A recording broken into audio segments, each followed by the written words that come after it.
सबसे बड़ी हकीकत यह है कि बलूचिस्तान में पाकिस्तान की इंटेलिजेंस एजेंसियों को बहुत बड़ी शिकस्त हुई है।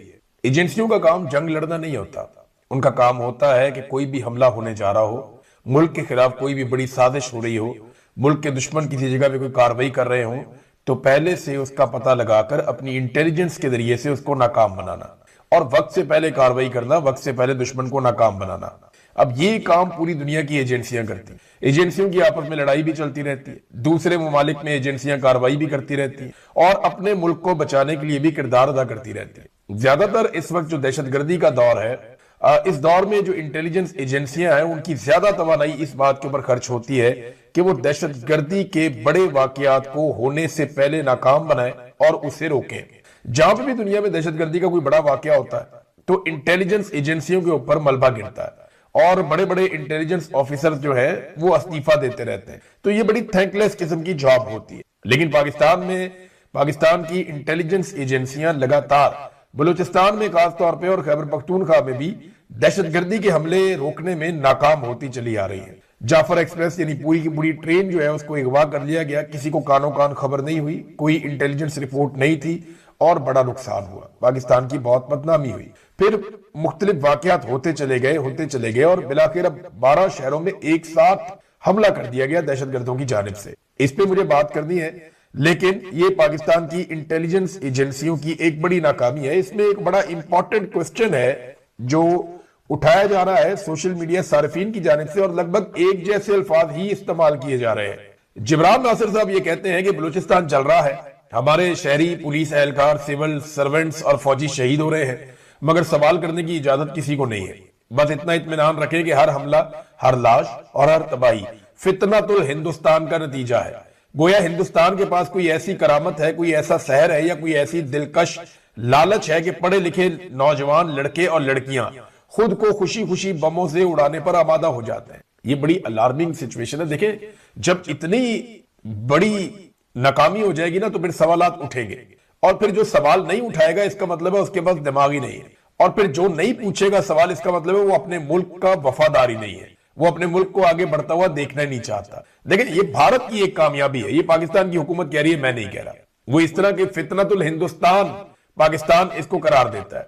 ये बात डीजी ISPR ने भी की है और ये बात पाकिस्तान के आर्मी चीफ ने भी की है और वो बार बार ये कहते हैं कि बलूचिस्तान में जो भी दहशतगर्दी के वाकयात हो रहे हैं, खुसूसन जो BLA कर रही है, ये फितनतुल हिंदुस्तान है। यानी इनके पीछे भारत है और भारत इनको सपोर्ट करता है और भारत ये हमले पाकिस्तान में करवा रहा है। अब अगर ये हमले पाकिस्तान में भारत करवा रहा है तो फिर पाकिस्तान क्या कर रहा है? यानी अगर भारत कर रहा है तो भारत तो कामयाब हो रहा है।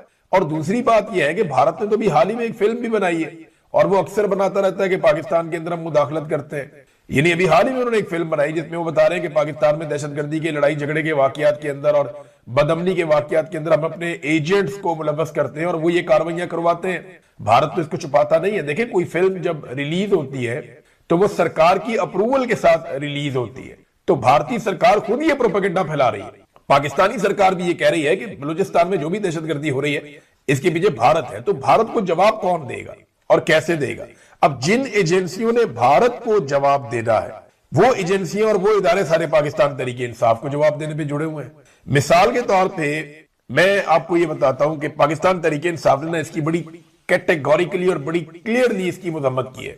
अब सुहेल अफरीदी ने इसकी मजम्मत की, जितने पाकिस्तान तरीके इंसाफ के नामवर रहनुमा है सब ने इसकी मजम्मत की, बैरिस्टर गौर ने मजम्मत की, ऐसे रहनुमा जिनके साथ बड़ी ज्यादती की है रियासत ने, लेकिन उन सब ने इस मामले पे शदीद और स्ट्रेट फॉरवर्ड मजम्मत की। अब पाकिस्तान तरीके इंसाफ मजम्मत कर रही है दहशतगर्दी की और दहशतगर्दों की, जबकि जो मौजूदा एस्टेब्लिशमेंट और इनकी बनाई हुई हुकूमत है, इक्तदार में बैठे हुए लोग मजम्मत कर रहे हैं PTI की। भाई, दहशतगर्दी PTI ने तो नहीं की, PTI दहशतगर्दों की मजम्मत कर रही है और हुकूमत PTI की मजम्मत कर रही है ना अजीब बात। इनको हर चीज, हर खराबी में पाकिस्तान तरीके इंसाफ नजर आती है। तरीके इंसाफ की पूरी क़यादत ने पूरी शिद्दत से अपने सिक्योरिटी इदारों और कुर्बानी देने वाले एहलकारों के साथ खड़े होने का फैसला किया और वो खड़े हुए। मगर सोशल मीडिया पे दो सवालात जरूर बार बार उठाए जा रहे हैं। नंबर एक कि ये इतना बड़ा इंटेलिजेंस फेलियर कैसे और क्यों हुआ, जिम्मेदार कौन है? और नंबर दो, सारी तवज्जो पाकिस्तान की इंटेलिजेंस एजेंसियों की इमरान खान पर क्यों है और उनकी पार्टी को और उनको तबाह करने पर क्यों है? ये जो असल काम है वो वाला काम क्यों नहीं कर रहे और इस काम की तरफ ही आपने अपनी सारी की सारी तवज्जो क्यों लगाई हुई है? अब नाजरीन, आज जो लोग दहशतगर्दी के हवाले से पाकिस्तान के इदारों से हिसाब मांग रहे हैं कि ये दहशतगर्दी क्यों हो रही है, उन्हें पाकिस्तान में गद्दार करार दिया जा रहा है। हालांकि माजी में ये जो आज गद्दार करार देने वाले लोग हैं, ये खुद सवालात उठाते थे। ये बलूचिस्तान के इश्यूज के ऊपर मरियम नवाज ने खुद ट्वीट किया है, बाकायदा वो जहाज ट्वीट किया है जिसपे लिखा हुआ था जस्टिस फॉर बलूचिस्तान, उसके पीछे वो बैनर लिखा हुआ था। मरियम नवाज ने खुद उसको ट्वीट किया और लिखा भी कि जस्टिस फॉर बलूचिस्तान। जो लापता अफराद हैं उनके खानदानों से जाकर मरियम नवाज खुद मिलती रही, बाकी सियासतदान जाकर मिलते रहे, लेकिन अब जब इन्हें इक्तदार मिल गया बूट में रख के, तो इन्होंने क्या किया, ये खुद जाकर उस जुल्म और ज्यादती और नाइंसाफी का हिस्सा बन गए। पहले ये लिखते थे जस्टिस फॉर बलूचिस्तान, यानी बलूचिस्तान के लिए इंसाफ चाहिए, और अब ये बलूचिस्तान के साथ जो नाइंसाफी हो रही है उस नाइंसाफी का हिस्सा खुद जाकर बन गए।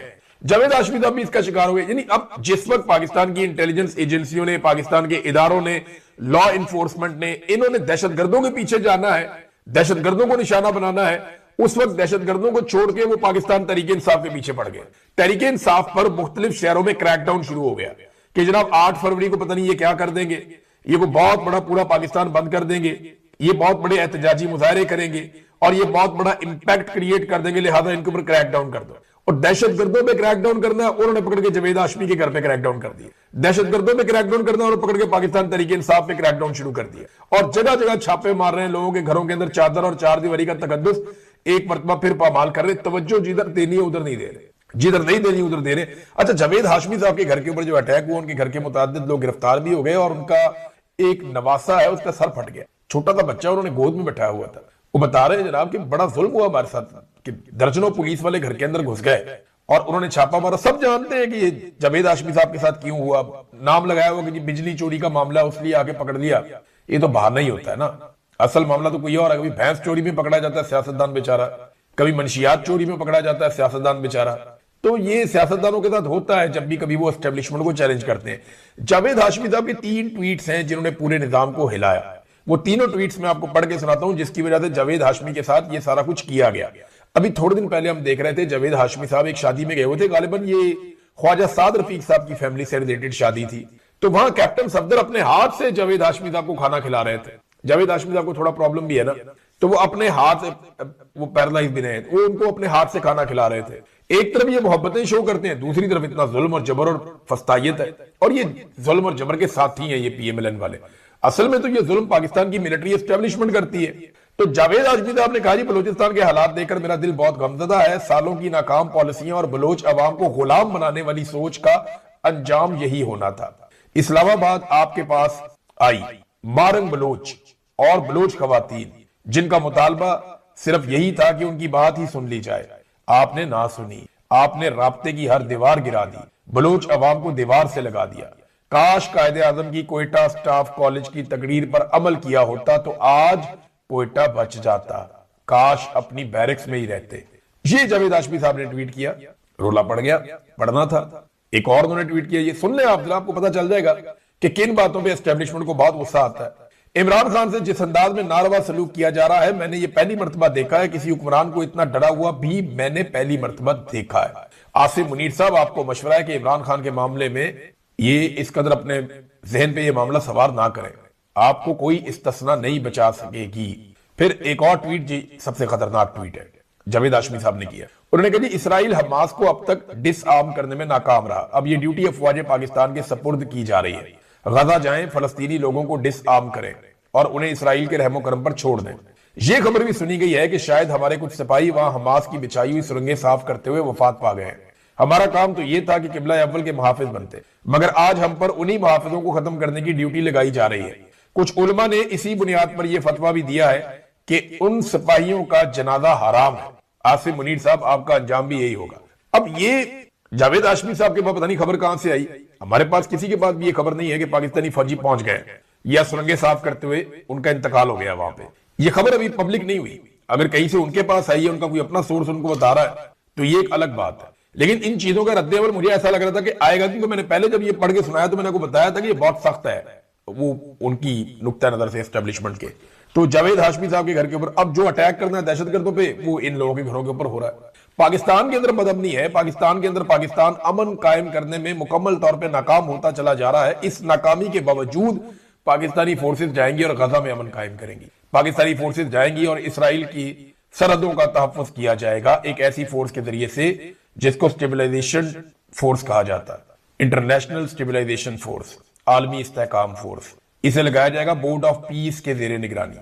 और बोर्ड ऑफ पीस में पाकिस्तान जब गया था तो DGISPR ने क्या कहा था? उन्होंने कहा था कि इसराइल को अमेरिका के जरिए कंट्रोल किया जा सकता है, तो इसलिए हम बोर्ड ऑफ पीस के अंदर गए ताकि इसराइल जो नस्लकुशी कर रहा है उसको रोकने के लिए अमेरिका को इस्तेमाल कर सके या अमेरिका के जरिए से इसराइल को रोका जा सके।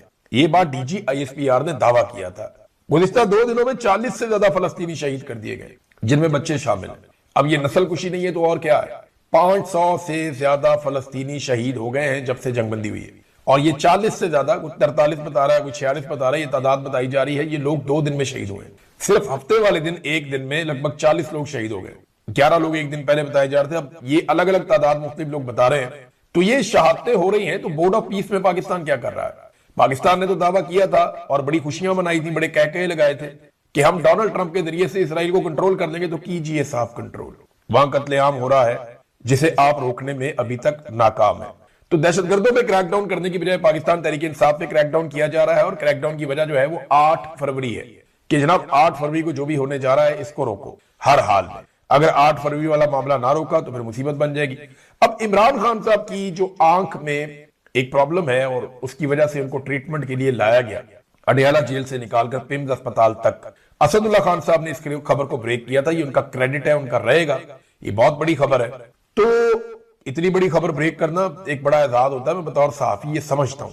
अब असदुल्ला खान साहब ने जब ये खबर दी और ये मामला बाहर आया तो उस वक्त एकदम किसी को समझ नहीं आई, लोग समझ नहीं पा रहे थे। यानी मुझे खुद भी लग रहा था कि यार ये कैसे हो सकता है, लेकिन फिर तस्दीक होना शुरू हुई, मामला खुलना शुरू हुआ।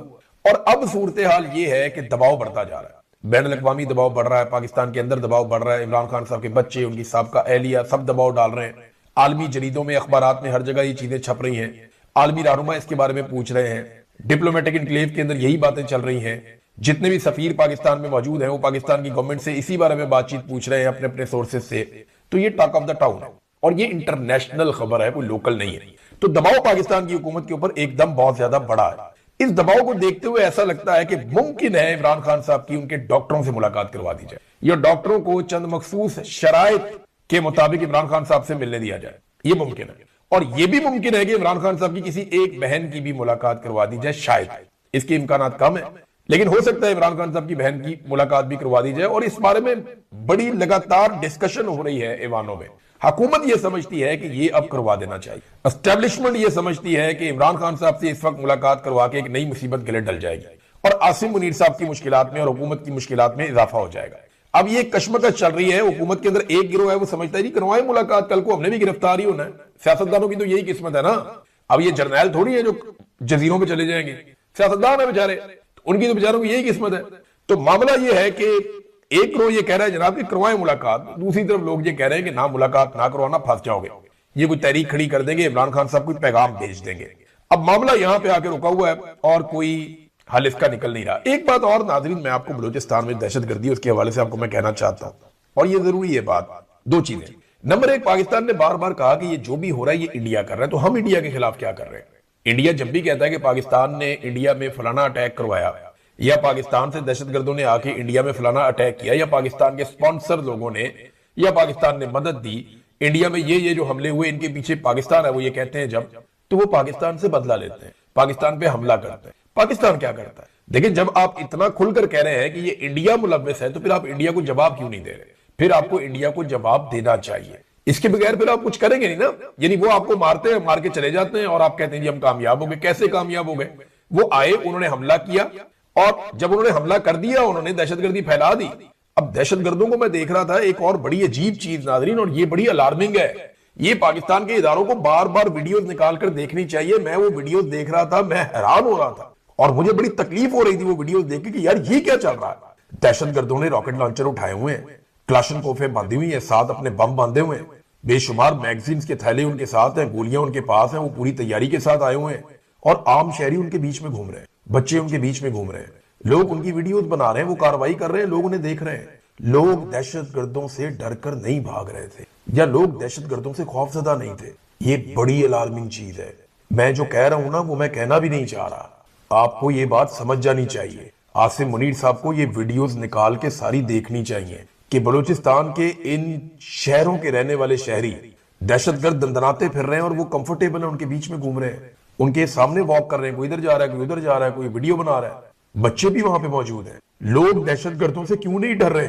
जब लड़ाई हुई तो खौफो रात फैल गया, लोग भाग गए। जब सिक्योरिटी फोर्सेज आई, दहशतगर्दों के साथ लड़ाई शुरू हुई, भाग गए। लेकिन ये बहुत अलार्मिंग, इसके ऊपर सबको तवज्जो देनी चाहिए। पाकिस्तान खुदा ना खास्ता नैरेटिव की लड़ाई में पीछे जा रहा है, और ये नहीं होना चाहिए।